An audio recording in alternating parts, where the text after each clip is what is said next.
नदी पहाड़ का आकार बदलने की कोशिश नहीं करती, वो अपना रास्ता खुद खोज लेती है। इसी तरह ज्ञान भी बाधाओं की परवाह नहीं करता, वो रुकावटों के बीच भी अपनी राह खोज लेता है।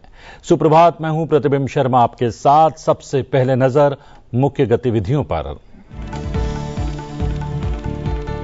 संसद में मानसून सत्र का आज 11वां दिन। लोकसभा में खेल संबंधी महत्वपूर्ण विधेयक विचार तथा पारित किए जाने के लिए सूचीबद्ध। राज्यसभा में मणिपुर में राष्ट्रपति शासन 6 महीने और जारी रखने और बढ़ाने का परिनियम संकल्प किया जाएगा पेश। बेंगलुरु को जल्द मिलेगी मेट्रो की नई सौगात। प्रधानमंत्री 10 अगस्त को करेंगे बेंगलुरु मेट्रो की येलो लाइन का उद्घाटन। बेंगलुरु मेट्रो के फेज 3 की रखेंगे आधारशिला। लगभग 25 लाख लोगों को सीधे मिलेगा लाभ। आज से भारत दौरे पर फिलीपीन के राष्ट्रपति मार्कोस। पीएम मोदी राष्ट्रपति द्रौपदी मुर्मू से होगी वार्ता। इस दौरान रक्षा, व्यापार और डिजिटल प्रौद्योगिकी सहित विभिन्न क्षेत्रों में सहयोग पर होगी चर्चा।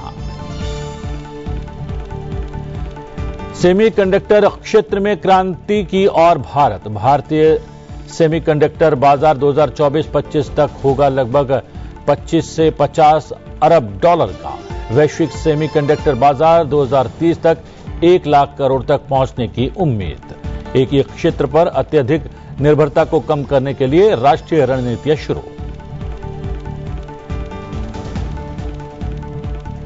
भारत की पहली बुलेट ट्रेन जल्द होगी चालू। मुंबई से अहमदाबाद सिर्फ 2 घंटे 7 मिनट में अहमदाबाद से मुंबई के बीच चलेगी देश की पहली बुलेट ट्रेन।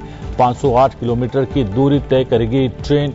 बुलेट ट्रेन की स्पीड होगी 320 किलोमीटर प्रति घंटा।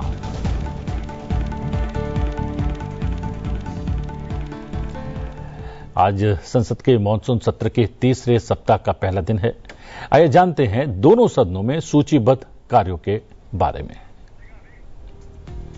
लोकसभा में आज आवासन और शहरी कार्य मंत्रालय में राज्य मंत्री तोकन साहू संबंधित मंत्रालय के पायलट मिशन दीनदयाल जन आजीविका योजना शहरी के लिए आकस्मिक निधि से किए गए आहरण के संबंध में अपना वक्तव्य देंगे।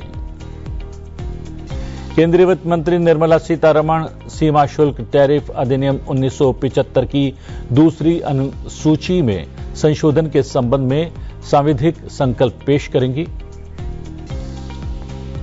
युवा कार्यक्रम एवं खेल मंत्री डॉक्टर मनसुख मांडविया राष्ट्रीय खेल शासन विधेयक 2025 विचार तथा पारित किए जाने के लिए प्रस्तावित करेंगे। इसके साथ ही राष्ट्रीय डोपिंग रोधी संशोधन विधेयक 2025 भी विचार तथा पारित किए जाने के लिए प्रस्तावित किया जाएगा। दोनों ही विधेयक चर्चा के लिए साथ लिए जाएंगे। वहीं राज्यसभा की बात करें तो आज नवीन और नवीकरणीय ऊर्जा मंत्रालय में राज्य मंत्री श्रीपाद येसो नाइक संबंधित मंत्रालय की संसदीय स्थायी समिति के प्रतिवेदन के संबंध में अपना वक्तव्य देंगे। जल शक्ति मंत्रालय में राज्य मंत्री राजभूषण चौधरी संबंधित मंत्रालय की संसदीय स्थायी समिति के प्रतिवेदन के संबंध में अपना वक्तव्य रखेंगे। नागर विमानन मंत्रालय में राज्य मंत्री मुरलीधर मोहोल संबंधित मंत्रालय की संसदीय स्थायी समिति के प्रतिवेदन के संबंध में अपना वक्तव्य देंगे।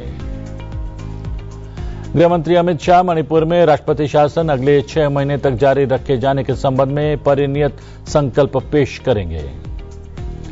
पतन, पोत, परिवहन और जलमार्ग मंत्री सर्बानंद सोनोवाल द्वारा 23 जुलाई 2025 को समुद्र द्वारा माल वहन विधेयक 2025 पर उपस्थित किए गए प्रस्ताव पर आगे विचार तथा पारित किए जाने के लिए प्रस्तावित करेंगे। प्रधानमंत्री नरेंद्र मोदी ने रविवार को राष्ट्रपति द्रौपदी मुर्मू से राष्ट्रपति भवन में मुलाकात की। राष्ट्रपति के सोशल मीडिया हैंडल एक्स से रविवार को प्रधानमंत्री नरेंद्र मोदी और राष्ट्रपति द्रौपदी मुर्मू के बीच हुई मुलाकात की तस्वीरें भी शेयर की गईं, जिसमें दोनों चर्चा करते हुए दिखाई दे रहे हैं। प्रधानमंत्री ने राष्ट्रपति द्रौपदी मुर्मू को एक पुष्प गुच्छ भेंट किया।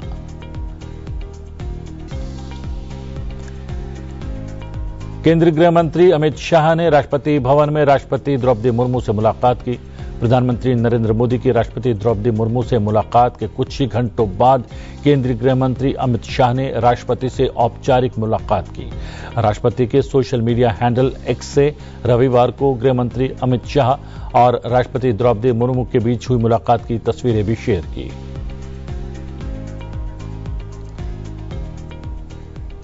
प्रधानमंत्री नरेंद्र मोदी ने कांडला गुजरात में दीनदयाल बंदरगाह पर भारत के पहले make in India green hydrogen plant के शुरू होने की सराहना की है। उन्होंने इसे एक ऐतिहासिक कदम बताते हुए स्थिरता को बढ़ावा देने और भारत के नेट जीरो विजन को शक्ति प्रदान करने वाला बताया। ये स्वच्छ ऊर्जा की ओर भारत का एक महत्वपूर्ण प्रयास है। भारत के स्वच्छ ऊर्जा परिवर्तन की दिशा में एक ऐतिहासिक मील के पत्थर में दीनदयाल बंदरगाह प्राधिकरण ने गुरुवार को गुजरात के कांडला में देश का पहला make in India 1 megawatt green hydrogen plant चालू किया है। कांडला देश के 3 ग्रीन हाइड्रोजन हब में से एक है। इस कारखाने में जो टेक्नोलॉजी लगी है, आप गर्व करेंगे साथियों, वो भी मेड इन इंडिया है।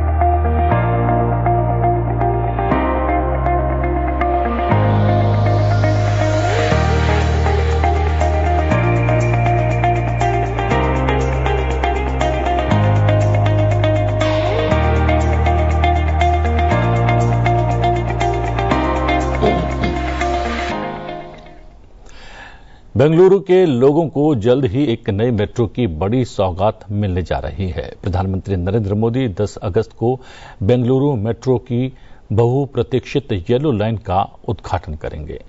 बेंगलुरु दक्षिण से बीजेपी सांसद तेजस्वी सूर्या ने सोशल मीडिया पर जानकारी साझा करते हुए लिखा, प्रधानमंत्री श्री नरेंद्र मोदी जी 10 अगस्त को अत्यंत महत्वपूर्ण येलो लाइन मेट्रो का उद्घाटन करेंगे। बेंगलुरु के सभी लोगों की ओर से मैं पीएम मोदी को धन्यवाद देता हूं कि उन्होंने हमेशा हमारे शहर के बुनियादी ढांचे के विकास को प्राथमिकता दी है। तेजस्वी सूर्या ने कहा कि बेंगलुरु की लगातार बढ़ती ट्रैफिक समस्या का स्थायी समाधान सार्वजनिक परिवहन के माध्यम से ही संभव है और मेट्रो नेटवर्क का विस्तार उसी दिशा में एक बड़ा कदम है। उन्होंने ये भी बताया कि येलो लाइन का उद्घाटन 15 अगस्त की तय समय सीमा से पहले किया जा रहा है, जो परियोजना के समय पर पूरा होने को दर्शाता है। फिलीपींस के राष्ट्रपति फर्डिनेंड आर मार्कोस जूनियर आज से 8 अगस्त तक भारत की यात्रा पर रहेंगे। इस दौरान वो राष्ट्रपति द्रौपदी मुर्मू से मुलाकात करेंगे और प्रधानमंत्री नरेंद्र मोदी के साथ द्विपक्षीय वार्ता भी करेंगे। राष्ट्रपति फर्डिनेंड आर मार्कोस जूनियर का आज दोपहर 1:50 पर दिल्ली स्थित एयर फोर्स स्टेशन पालम पर आगमन होगा। आज शाम को होटल ताजमहल में उनकी विदेश मंत्री डॉक्टर एस जयशंकर से बैठक होगी। इसके बाद 5 अगस्त को सुबह 9 बजे राष्ट्रपति भवन में उनका औपचारिक रूप से स्वागत किया जाएगा। इसके बाद वो राजघाट रवाना होंगे, जहां वो महात्मा गांधी की समाधि पर पुष्पांजलि अर्पित करेंगे। राष्ट्रपति फर्डिनेंड की मंगलवार दोपहर को हैदराबाद हाउस में प्रधानमंत्री नरेंद्र मोदी से एक विशेष बैठक होने वाली है। हैदराबाद हाउस में दोनों देशों के बीच समझौता ज्ञापनों का आदान प्रदान और एक संयुक्त बयान भी जारी किया जाएगा। उसी दिन शाम को होटल ताजमहल में वो केंद्रीय स्वास्थ्य और परिवार कल्याण मंत्री जेपी नड्डा के साथ भी बैठक करेंगे। गुरुवार 7 अगस्त को राष्ट्रपति मार्कोस बेंगलुरु जाएंगे। उसी दिन शाम को वो होटल ताज वेस्ट एंड में बेंगलुरु में कर्नाटक के राज्यपाल के साथ बैठक करेंगे। इसके बाद शुक्रवार 8 अगस्त को वो फिलीपींस के लिए रवाना होंगे। ये राष्ट्रपति मार्कोस का राष्ट्रपति बनने के बाद पहला भारत दौरा है, जो भारत फिलीपीन राजनयिक संबंधों की 75वीं वर्षगांठ के अवसर पर हो रहा है। भारत और फिलीपींस के बीच राजनयिक संबंध नवंबर 1949 में स्थापित हुए थे। दौरे के दौरान रक्षा, व्यापार और डिजिटल प्रौद्योगिकी सहित विभिन्न क्षेत्रों में सहयोग पर चर्चा होगी। वित्त मंत्री निर्मला सीतारमण ने रविवार को कहा कि प्रधानमंत्री जन धन योजना के तहत गरीबों के बैंक खातों की संख्या 55 करोड़ के आंकड़े को पार कर गई है, जिनमें से अधिकतर ऐसे लोग हैं जो कभी बैंक के दरवाजे तक नहीं गए।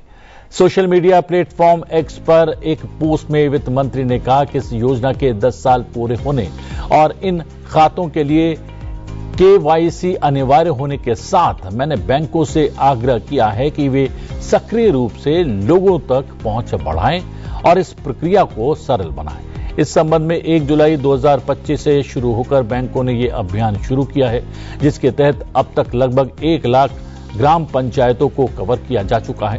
उन्होंने सभी जनधन खाता धारकों से इन शिविरों में भाग लेने और अपनी केवाईसी प्रक्रिया पूरी करने के लिए आगे आने का आग्रह किया है। आरबीआई के आंकड़ों के अनुसार 56% जनधन खाते महिलाओं के हैं और 21 मई तक इन खातों में जमा कुल राशि 2.5 लाख करोड़ से अधिक हो गई है।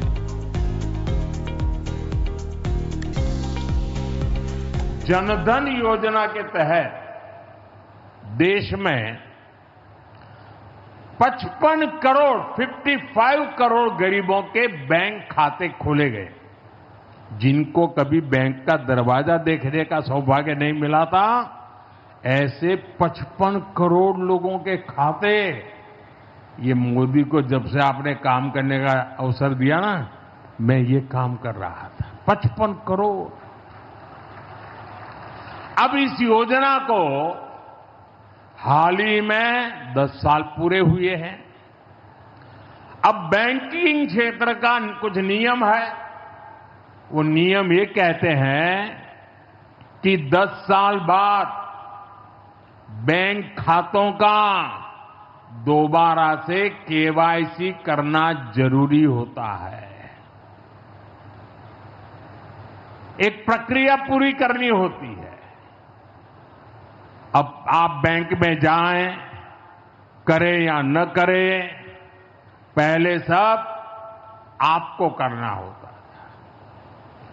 अब मैंने थोड़ा आपका भार कम करने का बीड़ा उठाया है, तो मैंने बैंक वालों से कहा कि लोग आएं, केवाईसी करें, अच्छी बात है। हमें नागरिकों को हमेशा जागृत रखना चाहिए, लेकिन हम क्या एक अभियान चला सकते हैं? मैं आज रिजर्व बैंक का, हमारे देश की सभी बैंकों का, बैंक के सभी कर्ता धर्ताओं का हृदय से अभिनंदन करना चाहता हूं। आज उन्होंने एक ऐसा काम उठाया है जो हमें गर्व से भर देता है। बैंक के लोग इस 10 करोड़ लोगों को, अरे 10 साल के बाद ये 55 करोड़ लोग अपना फिर से रिव्यू करें, इसलिए केवाईसी जो करना है, इस काम को पूरा करने के लिए 1 जुलाई से देश भर में बहुत बड़ा अभियान चल रहा है। हमारे बैंक स्वयं हर ग्राम पंचायत तक पहुंच रहे हैं, वहां पर जाकर के मेला लगाते हैं। अब तक ऐसी करीब 1 लाख ग्राम पंचायत में बैंक अपने कैंप, अपना मेला लगा चुके हैं। लाखों लोगों ने दोबारा अपना केवाईसी भी करा लिया है और ये अभियान आगे भी चलने वाला है।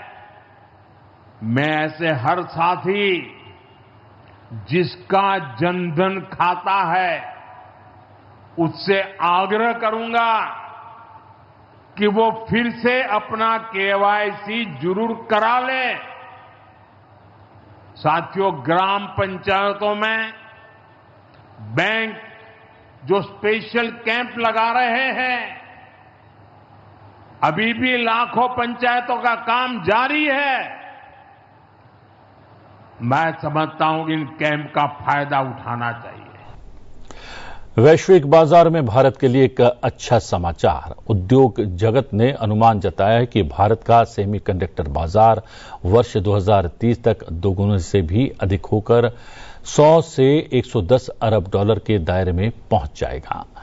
उद्योग के अनुमानों का हवाला देते हुए एक आधिकारिक बयान में कहा गया है कि भारतीय सेमीकंडक्टर बाजार 2024-25 में लगभग 45 से 50 अरब डॉलर का रहा, जबकि 2023 में ये 38 अरब डॉलर का था। उद्योग के अनुमानों के अनुसार भारतीय सेमीकंडक्टर बाजार का आकार 2030 तक 100 से 110 अरब डॉलर तक पहुंचने की उम्मीद है। वर्तमान में ताइवान, दक्षिण कोरिया, जापान, चीन और अमेरिका जैसे देश सेमीकंडक्टर उद्योग पर हावी हैं। ताइवान दुनिया के 60% से अधिक सेमीकंडक्टर का उत्पादन करता है, जिसमें लगभग 90% सबसे उन्नत सेमीकंडक्टर शामिल है। अमेरिका, यूरोपीय संघ, जापान और दक्षिण कोरिया ने घरेलू चिप विनिर्माण को समर्थन देने और एक ही क्षेत्र पर अत्यधिक निर्भरता को कम करने के लिए राष्ट्रीय रणनीतियां शुरू की हैं। भारत इस वैश्विक बदलाव में एक महत्वपूर्ण और विश्वसनीय भागीदार के रूप में उभर रहा है। वैश्विक सेमीकंडक्टर बाजार वर्ष 2030 तक 1 लाख करोड़ डॉलर तक पहुंचने की उम्मीद है, जिसमें भारत का बाजार का एक बड़ा हिस्सा होगा। भारत का सपना अब हकीकत बनने जा रहा है। रेलवे मंत्री अश्विनी वैष्णव ने घोषणा की है कि देश की पहली बुलेट ट्रेन सेवा मुंबई और अहमदाबाद के बीच बहुत जल्द शुरू होने वाली है। इस हाई स्पीड ट्रेन के जरिए अब 8 घंटे का सफर सिर्फ 2 घंटे 7 मिनट में तय किया जाएगा। रेलवे मंत्री अश्विनी वैष्णव ने बताया कि इस प्रोजेक्ट पर तेजी से काम हो रहा है और ट्रेन की स्पीड 320 किलोमीटर प्रति घंटा होगी।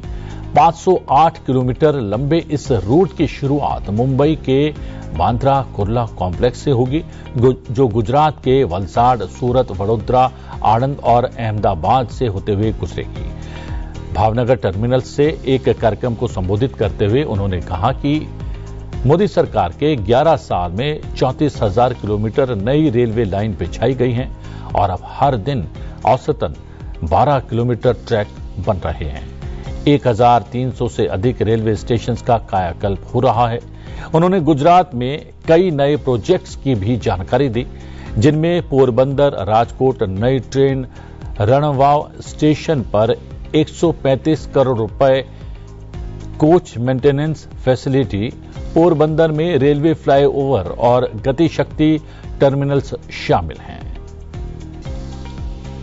साथियों, माननीय प्रधानमंत्री श्री नरेंद्र मोदी जी का रेलवे के साथ एक भावनात्मक जुड़ाव है। रेलवे देश के गरीब वर्ग और मध्यम वर्गीय परिवारों के लिए सबसे सुगम साधन है। इसीलिए मोदी साहब हमेशा रेलवे के प्रति एक स्पेशल भावना रखते हैं।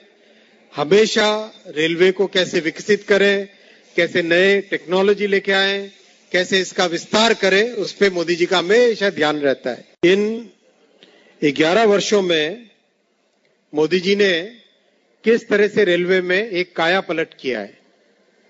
इन 11 वर्षों में मोदी जी ने 34,000 किलोमीटर नए रेलवे ट्रैक बनाए। 34,000 किलोमीटर। अब डेली करीब करीब 12 किलोमीटर नए रेलवे ट्रैक बनते हैं, जो कि इतिहास में कभी नहीं हुआ। वो आज मोदी जी कर रहे हैं। साथियों, बुलेट ट्रेन मुंबई से अहमदाबाद वाली पहली ट्रेन, वो भी बहुत जल्दी चालू होने वाली है। तेजी से काम चल रहा है और जब ये ट्रेन चालू हो जाएगी, मुंबई से अहमदाबाद मात्र 2 घंटे 7 मिनट की जर्नी रहेगी। मुंबई से अहमदाबाद मात्र 2 घंटे 7 मिनट की जर्नी रहेगी। ये मोदी जी का काम करने का बड़ा जो कठोर परिश्रम करते हैं वो उसका सब रिजल्ट आ रहे हैं। दिल्ली विधानसभा का मॉनसून सत्र आज से शुरू होने जा रहा है। ये सत्र 8 अगस्त तक चलेगा। ये दिल्ली के इतिहास में पहली बार होगा जब सत्र पूरी तरह ई विधानसभा के रूप में आयोजित किया जाएगा। ये विधानसभा सत्र पेपरलेस होगा और सभी फाइल्स ई फॉर्मेट में पेश की जाएंगी। सभी सदस्यों को टैबलेट और ऐप वाले फोन मिल गए हैं। यहां तक कि उनकी उपस्थिति भी ऑनलाइन दर्ज होगी। आज विधानसभा के मॉनसून सत्र के पहले दिन CM Rekha Gupta 2 gag report भी सदन पटल पर रखेंगी। इनमें से एक वित्त वर्ष 2023-24 के राज्य स्टेट फाइनेंस से जुड़ी रिपोर्ट्स हैं, जबकि दूसरी रिपोर्ट 31 मार्च 2023 को समाप्त हुए साल के लिए welfare of building and other construction work से जुड़ी है।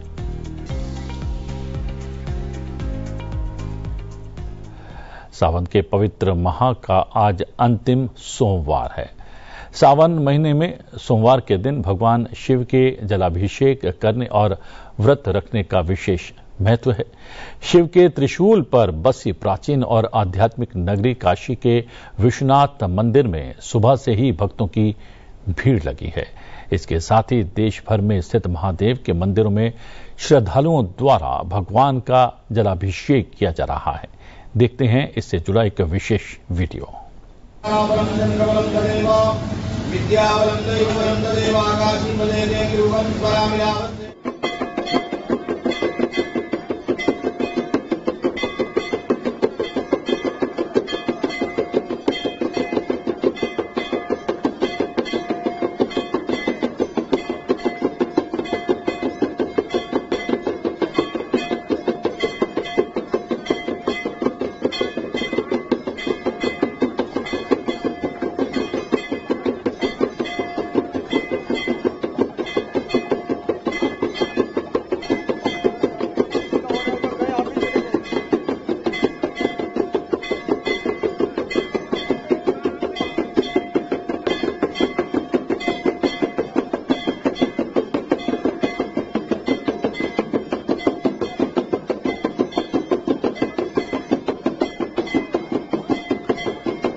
प्रसिद्ध गायक और अभिनेता किशोर कुमार की आज 96वीं बर्थ एनिवर्सरी है। संगीत और अभिनय की दुनिया के बेताज बादशाह जो आज भी लोगों के दिलों में अपनी अनोखी गायकी और अलहदा अंदाज की वजह से जिंदा है। चलते चलते आपको छोड़े जाते हैं किशोर कुमार के गीतों पर आधारित इस वीडियो के साथ। मुझे दीजिए आगे, बने रहिए संसद टीवी के साथ। नमस्कार। संगीत प्रेमियों आप सबको किशोर कुमार का सप्रेम नमस्कार।